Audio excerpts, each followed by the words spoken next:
ಶ್ರೀ ಗಣಪತಿ ಶಾರದಾ ಗುರುಭ್ಯೋ ನಮಃ. ಶ್ರೋತೃಗಳಿಗೆ ಶಂಕರಾಚಾರ್ಯ ವಿರಚಿತ ಸೌಂದರ್ಯ ಲಹರಿಯಲ್ಲಿ ಮುಖದ ವರ್ಣನೆ, ತಾಯಿಯ ಸಗುಣ ಸ್ವರೂಪ ಪೂಜೆಯಲ್ಲಿ ಮುಖದ ವರ್ಣನೆ ಮಾಡತಕ್ಕಂತಹ 45ನೆಯ ಶ್ಲೋಕಕ್ಕೆ ಸ್ವಾಗತ. ಮೊದಲಿಗೆ ಆ ಶ್ಲೋಕವನ್ನ ಆಲಿಸೋಣ.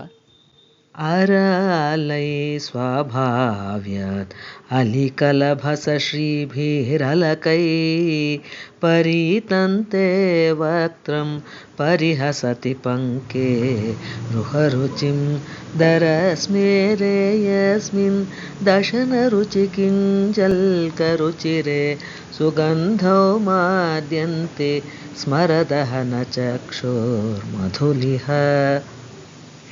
ಈ ಶ್ಲೋಕದ ಪದಚ್ಛೇದ ಹೀಗಿದೆ. ಹೇ ಭಗವತಿ, ಸ್ವಾಭಾವ್ಯಾತ್ ಅರಾಲೈಃ ಅಲಿಕಲಭಸ ಶ್ರೀಭಿಃ ಅಲಕೈಃ ಪರೀತಂ ತೇ ವಕ್ತ್ರಂ ಪಂಕೀರುಹರುಚಿಂ ಪರಿಹಸತಿ ದರಸ್ಮೇರೆ ದಶನ ರುಚಿ ಕಿಂಜಲ್ಕ ರುಚಿರೆ ಸುಗಂಧೌ ಯಸ್ಮಿನ್ ಸ್ಮರದಹನ ಚಕ್ಷುರ್ ಮಧುಲಿಹ ಮಾಧ್ಯಂತಿ. ಅಂದರೆ, ಹೇ ಭಗವತಿ, ಏ ಭಗವತಿಯೇ, ಸ್ವಾಭಾವ್ಯಾತ್ ಅರಾಲೈ ಅಲಿಕಲದ ಸಶ್ರೀಭಿಹಿ ಅಲಕೈಹಿ, ಅಂದರೆ ಸ್ವಭಾವದಿಂದಲೇ ನೀಲಿಯಾಗಿ ಇದ್ದಂತಹ ಮರಿದುಂಬಿಗಳಿಗೆ ಸಮಾನ ಕಾಂತಿಯುಳ್ಳಂತಹ ನಿನ್ನ ಮುಂಗುರುಳು. ಆಕೆ ಸಾಮಾನ್ಯವಾಗಿ ಹೆಣ್ಣುಮಕ್ಕಳು ತಮ್ಮ ತಲೆಯನ್ನು ಬಾಚಿದಾಗ ಒಂದಷ್ಟು ಕೂದಲನ್ನ ಒಂದು 4-6 ಕೂದಲನ್ನ ಹಾಗೆ ಮುಂದ್ಗಡೆಗೆ ಬಿಡ್ತಾರೆ. ಅದು ಎಸ್ಪೆಷಲಿ ಗುಂಗುರು ಕೂದಲಿದ್ದವರಿಗಂತೂ ಅದು ಆ ಸುರುಳಿ ಸುತ್ತಕೊಂಡ್ಬಿಟ್ಟು ಆ ಕೂದಲು ಮುಖದ ಮೇಲೆ ಬಂದಾಗ ಮುಖದ ಸೌಂದರ್ಯವನ್ನ ಅದು ವರ್ಧಿಸುತ್ತೆ. ಇದು ಸೌಂದರ್ಯ ಶಾಸ್ತ್ರದಲ್ಲಿ ಬರ್ತಕ್ಕಂತಹದ್ದು, ಸಾಮಾನ್ಯವಾಗಿ ನಾವೆಲ್ಲರೂ ಗಮನಿಸಿರ್ತಕ್ಕಂತಹದ್ದೇ. ಇಲ್ಲಿ ಆ ಮುಂಗುರುಳನ್ನ ಮರಿದುಂಬಿಗಳ ಕಾಂತಿಗೆ ಹೋಲಿಸಿದ್ದಾರೆ. ಮರಿದುಂಬಿಗಳ ಕಾಂತಿಗೆ, ಸ್ವಭಾವದಿಂದಲೇ ನೀಲಿಯಾಗಿ ಇದ್ದಂಥ ಮರಿದುಂಬಿಗಳ ಸಮಾನವಾದ ಕಾಂತಿಯುಳ್ಳಂತಹ ಆ ಮುಂಗುರುಳುಗಳಿಂದ ಹೇಗಿದೆಯಪ್ಪ ಅದು ಅಂದ್ರೆ, ಪರೀತಂತೆ ವಕ್ತ್ರಂ ಪಂಕೆ ರುಹ ರುಚಿಂ ಪರಿಹಸತಿ, ಅಂದರೆ ಬಳಸಿದ್ದಂತಹ ಆ ಮುಂಗುರುಳು ನಿನ್ನ ಮುಖದ ಮೇಲೆ ಬಂದಿರತಕ್ಕಂತಹದ್ದು ನಿನ್ನ ಮುಖವು ತಾವರೆಯ ಚೆಲುವಿಕೆಯನ್ನ ಹೋಲ್ತಾ ಇದೆ. ತಾವರೆಯ ಚೆಲುವಿಕೆಯನ್ನ ಹೋಲ್ತಾ ಇದೆ. ಆ ಮುಂಗುರುಳು ನಿನ್ನ ಮುಖದ ಮೇಲೆ ಬಂದಿರೋದ್ರಿಂದ ಆ ಮುಖದ ಚೆಲುವು ತಾವರೆಯ ಚೆಲುವನ್ನ ಹೋಲ್ತಾ ಇದೆ. ದರಸ್ಮೇರೆ ದಶನ ರುಚಿ ಕಿಂಜಲ್ಕ ರುಚಿರೆ ಸುಗಂಧೌ ಯಸ್ಮಿನ್. ಈ ಮುಖದ ಸೌಂದರ್ಯವೇ ಅದ್ಭುತವಾಗಿದೆ. ಆ ಮುಂಗುರುಳು ಬಂದಿರೋದ್ರಿಂದ ಆ ಸೌಂದರ್ಯ ಇನ್ನಷ್ಟು ಇಮ್ಮಿಡಿಸಿದೆ. ಅದು ಮತ್ತಷ್ಟು ಹಲವು ಪಟ್ಟು ಹೆಚ್ಚಾಗೋ ಹಾಗೆ ಮುಗುಳು ನಗೆಯ ವಿಕಾಸವುಳ್ಳಂತಹ ಹಲ್ಲುಗಳ ಕಾಂತಿ ಎಂಬ ಕೇಸರಗಳುಳ್ಳಂತಹ ಒಳ್ಳೆಯ ಪರಿಮಳವುಳ್ಳಂತಹ ತಾವರೆಯ ಚೆಲುವಿಕೆಯು ನಗುತ್ತಾ ಇದೆ ನಿನ್ನ ಮುಖ ಕಮಲದಲ್ಲಿ. ತಾಯಿ ಮುಖವೇ ಅಷ್ಟು ಸುಂದರವಾಗಿದೆ, ಮುಖದ ಮುಂದೆ ಮುಂಗುರುಳು ಬಂದ್ರೆ ಅದು ಇನ್ನೂ ಅದ್ಭುತವಾದ ಸೌಂದರ್ಯ. ಜೊತೆಯಲ್ಲಿ ಯಾರೇ ಆಗ್ಲಿ ಒಂದು ಸ್ವಲ್ಪ ನಕ್ರು ಸಾಕು, ಮುಖದ ಸೌಂದರ್ಯ 10 ಹಲವು ಪಟ್ಟು ಹೆಚ್ಚಾಗತ್ತೆ. ಇಲ್ಲಿ ತಾಯಿ ಮುಖದಲ್ಲಿ ಸದಾ ನಿರಂತರವಾಗಿ ಆ ಸ್ನಿಗ್ಧ ಮುಗುಳ್ನಗೆ ಇದೆ. ಜೊತೆಯಲ್ಲಿ ಆಕೆಯ ಅದ್ಭುತವಾದ ದಂತಪಂಕ್ತಿ, ಇದನ್ನೆಲ್ಲ ನೋಡ್ತಾ ಇದ್ರೆ ಆ ತಾಯಿ ಮುಖದ ಸೌಂದರ್ಯ ಅದೆಷ್ಟು ಅದ್ಭುತವಾಗಿದೆ. ಎಷ್ಟು ಅದ್ಭುತವಾಗಿದೆ ಅಂತಂದ್ರೆ, ಸ್ಮರದಹನ ಚಕ್ಷುರ್ ಮಧುಲಿಹ ಮಾದಂತಿ. ಹಿಂದೊಮ್ಮೆ ಶಿವ ಪಾರ್ವತಿಯನ್ನ ಮದುವೆ ಆಗ್ಬೇಕು ಅನ್ನೋ ಕಾರಣಕ್ಕೋಸ್ಕರ ಕಾಮದೇವ ಬಂದ್ಬಿಟ್ಟು ಬಾಣ ಬಿಟ್ಟು ಅವನ ತಪಸ್ಸನ್ನ ಡಿಸ್ಟರ್ಬ್ ಮಾಡ್ಬಿಡ್ತಾನೆ. ಆಗ ಶಿವ ಕೋಪಿಸ್ಕೊಂಡು ತನ್ನ ಹಣೆಗಣ್ಣನ್ನ ತೆಗೆದುಬಿಟ್ಟು ಕಾಮನ್ನ ಸುಟ್ಟಾಕ್ಬಿಟ್ಟಿದ್ದಾನೆ. ಈಗ ಆ ಕಾಮನನ್ನ ಸುಟ್ಟಂತಹ ಶಿವನೇ ನಿನ್ನ ಮುಖವನ್ನ ನೋಡಿ ಕಾಮ ಮೋಹಿತನಾಗ್ತಾನೆ. ಕಾಮಾರಿಯಾದಂತಹ ಶಿವನಿಗೂ ಕೂಡ ನಿನ್ನ ಈ ಮುಖವನ್ನ ನೋಡ್ತಾ ಇದ್ರೆ, ನಿನ್ನ ಮುಖ ಕಮಲವನ್ನ ನೋಡ್ತಾ ಇದ್ರೆ, ಆ ಮುಖ ಕಮಲದಂತೆ ಅರಳಿದೆ. ಅಲ್ಲಿರ್ತಕ್ಕಂಥ ನರಳ ಸ್ನಿಗ್ಧವಾದಂತಹ ನಗು, ಶುದ್ಧವಾದಂತಹ ದಂತಪಂಕ್ತಿ, ಮುಂಗುರುಳು, ಇವುಗಳನ್ನೆಲ್ಲ ನೋಡಿ ಅಲ್ಲಿ ನಿನ್ನ ಅರಳಿದಂತಹ ಕಮಲದಂತೆ ಕಾಣ್ತಾ ಇರೋ ನಿನ್ನ ಮುಖವನ್ನ ನೋಡಿದಾಗ ಆ ಕಾಮಾರಿಯಾದಂತಹ ಶಿವನಿಗೂ ಕೂಡ ನಿನ್ನ ಮುಖ ಕಮಲ ಮತ್ತೇರಿಸುತ್ತೆ. ಅಂತಹ ಅದ್ಭುತವಾದ್ದು. ಮನ್ಮಥನನ್ನೇ ಗೆದ್ದಂತಹ ಶಿವನಿಗೂ ಸರ್ವೇಶ್ವರಿಯ ಮುಖದರ್ಶನದಿಂದ ಮನ್ಮಥೋದ್ರೇಕ ಅಂದ್ರೆ ಕಾಮೋದ್ರೇಕ ಉಂಟಾಗುತ್ತೆ ಅನ್ನೋದು ಈ ಶ್ಲೋಕದ ಅಭಿಪ್ರಾಯ.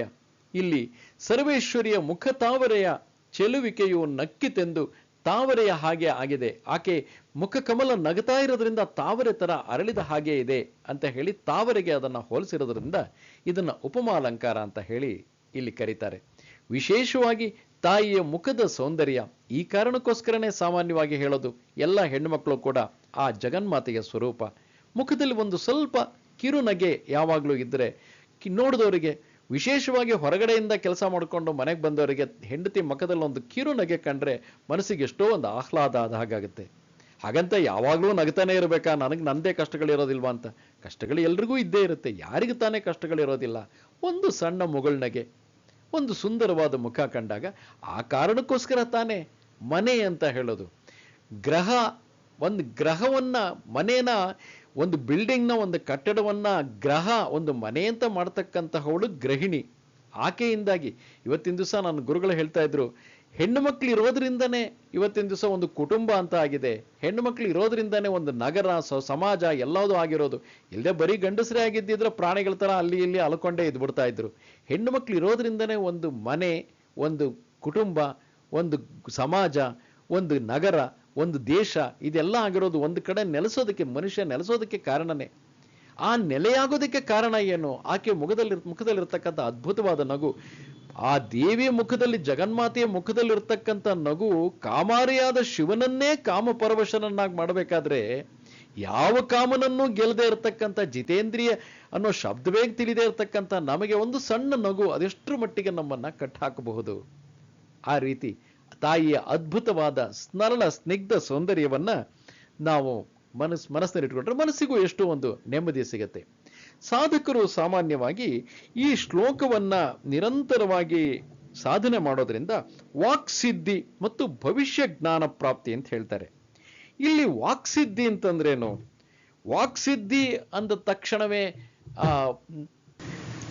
ವಾಕ್ಸಿದ್ಧಿ ಅಂದ ತಕ್ಷಣವೇ ಮನಸ್ಸನ್ನ ನಾವು ಯಾರನ್ನೋ ಮಾತಿನಲ್ಲಿ ಕಟ್ಟಾಕಿ ಬಿಡಬೇಕು, ಅವ್ರು ನಮ್ಮ ಎದುರುಗಡೆ ಮಾತಾಡಕ್ಕಾಗ್ದಂಗೆ ಮಾಡ್ಬೇಕು. ನಾವೇನು ಎಲ್ಲರೂ ಲಾಯರ್ಗಳಲ್ಲ. ಅವ್ರ ಮಾತಿನಲ್ಲೇ ಅವ್ರನ್ನ ಕಟ್ಟಾಕ್ಬಿಟ್ಟು ಅವ್ರನ್ನ ನಾವು ಹೇಳ್ದಾಗ ಕೇಳಬೇಕು, ಅವ್ರನ್ನ ನಾವು ಪಾತಾಳಕ್ಕೆ ಇಳಿಸಿ ನಾವು ಉದ್ಧಾರ ಆಗಬೇಕು ಅನ್ನೋ ರೀತಿಯಲ್ಲಿ ಯೋಚನೆ ಮಾಡೋದು ಬೇಡ.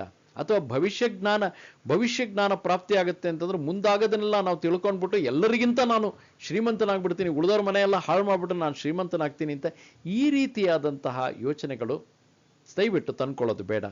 ಎಚ್ಚರದಲ್ಲಿರಿ. ಯಾಕೆಂತಂದ್ರೆ ನಾವು ಏನನ್ನೇ ಮಾಡಿದ್ರು ಈ ರೀತಿಯಾಗಿ ಬೇರೆಯವರಿಗೆ ತೊಂದರೆ ಆದ್ರೂ ಪರವಾಗಿಲ್ಲ, ನಾನ್ ಚೆನ್ನಾಗಿದ್ರೆ ಸಾಕು ಅಂತ ನಾವು ಹೇಳ್ಕೊಂಡಾಗ ಆ ಕ್ಷಣದಲ್ಲಿ ನಮ್ಗೇನಾದ್ರೂ ಸಿಗಬಹುದು. ಆದ್ರೆ ಮುಂದೆ ಅದೇ ಕಾರಣಕ್ಕೆ ಒಂದು ಟೆನ್ಷನ್ ಕ್ರಿಯೇಟ್ ಆಗುತ್ತೆ. ನಾನು ಮೇಲೆ ಏರ್ತಾನೆ ಇರಬೇಕು, ಅದಕ್ಕೆ ಅಂತ್ಯವೇ ಇಲ್ಲ, ಕೋರಿಕೆಗಳಿಗೆ ಅಂತ್ಯವೇ ಇಲ್ಲ, ಮೇಲೆ ಏರ್ತಾನೆ ಇರಬೇಕು, ನಾನು ಇನ್ನೂ ಉದ್ಧಾರ ಆಗ್ತಾನೆ ಇರಬೇಕು, ಉಳಿದವರು ಬೀಳ್ತಾನೆ ಇರಬೇಕು ಅನ್ಕೊಳ್ಳೋದ್ರಿಂದ ಒಳಗಡೆನೆ ಟೆನ್ಷನ್ ಕ್ರಿಯೇಟ್ ಆಗುತ್ತೆ. ಶುಗರು, BP ಎಲ್ಲ ರೀತಿ ಕಾಯಿಲೆಗಳು ಶುರುವಾಗುತ್ತೆ. ಯಾವ ಕ್ಷಣದಲ್ಲಿ ಉಸಿರು ಹೊರಗೋದು ಉಸಿರು ಒಳಗೆ ಬರಲ್ವೋ, ಒಳಗೆ ಹೋದ ಉಸಿರು ಹೊರಗೆ ಬರಲ್ವೋ ಯಾರಿಗೆ ಗೊತ್ತಿದೆ. ಆದ್ರಿಂದ ಎಲ್ಲರ ಜೊತೆ ಕಲಿತು ನೆಮ್ಮದಿಯಿಂದ ಬದುಕೋಣ. ವಾಕ್ಸಿದ್ಧಿ ಅಂದ್ರೆ ಹೇಗಿರ್ಬೇಕಪ್ಪ ಅಂತಂದ್ರೆ, ಇಲ್ಲಿ ಶಂಕರಾಚಾರ್ಯರು ಅವರು ಎಲ್ಲವನ್ನೂ ಸರ್ವಸಂಗ ಪರಿತ್ಯಾಗಿ, ಅವರಿಗೆ ಯಾವ ಸೌಂದರ್ಯ ಯಾವುದ್ರ ಬಗ್ಗೆನೂ ಆಸಕ್ತಿ ಇರೋದಿಲ್ಲ. ಅವರು ಸಂತೃಪ್ತರು, ಪೂರ್ಣ ತೃಪ್ತರು, ಪೂರ್ಣಾನಂದರು. ಹಾಗಿದ್ದೂ ಸಹ ತಾಯಿಯ ಅದ್ಭುತವಾದ ಸೌಂದರ್ಯವನ್ನು ಎಷ್ಟು ಚೆನ್ನಾಗಿ ಹೊಗಳ್ತಾ ಇದ್ದಾರೆ ಅಂತಂದ್ರೆ, ಎಷ್ಟೋ ಸರಿ ನನ್ನ ಗುರುಗಳು ಹೇಳ್ತಾ ಇದ್ರು, ಸೌಂದರ್ಯ ಲಹರಿನಲ್ಲಿ ಅವರು ಎಷ್ಟು ಚೆನ್ನಾಗಿ ಶಂಕರಾಚಾರ್ಯರು ವರ್ಣಿಸಿದ್ದಾರೆ ಅಂತಂದ್ರೆ, ಈ ಪ್ರಪಂಚದಲ್ಲಿರ್ತಕ್ಕಂಥ ಯಾವ ಪ್ರೇಮಿನೂ ಕೂಡ ತನ್ನ ಪ್ರಿಯತಮೆನ ಅಷ್ಟು ಸುಂದರವಾಗಿ ವರ್ಣಿಸೋದಕ್ಕೆ ಸಾಧ್ಯವೇ ಇಲ್ಲ. ಗಂಡಂದ್ರೆ ಹೆಂಡತಿನ ವರ್ಣಿಸೋದು ಹೋಗ್ಲಿ ಬಿಡಿ, ಎಲ್ಲೋ ಕೆಲವು ಮಕ್ಕಳು ತಮ್ಮ ತಾಯಿನ ವರ್ಣಿಸ್ಬೋದು, ಆದ್ರೂ ಕೂಡ ಈ ಮಟ್ಟಕ್ಕೆ ವರ್ಣಿಸೋದು ಖಂಡಿತವಾಗಿ ಸಾಧ್ಯವಿಲ್ಲ. ಇಂತಹ ಉತ್ಪ್ರೇಕ್ಷಾಲಂಕಾರ, ಉಪಮಾಲಂಕಾರ, ಕಾವ್ಯಾಲಂಕಾರ ಶಂಕರಾಚಾರ್ಯರಿಂದ ಮಾತ್ರ ಸಾಧ್ಯ. ಯಾಕೆಂದ್ರೆ ಅವರ ಹೃದಯ ಅಷ್ಟು ಪರಿಶುದ್ಧವಾಗಿತ್ತು. ತಾಯಿಯನ್ನ, ಒಂದು ಮಗು ತನ್ನ ತಾಯಿಯನ್ನ ಹೇಗೆ ನೋಡುತ್ತೋ ಆ ಮಗು ಕಾವ್ಯದ ರೂಪದಲ್ಲಿ ಹೇಳೋದಕ್ಕೆ ಬರೋದಿಲ್ಲ.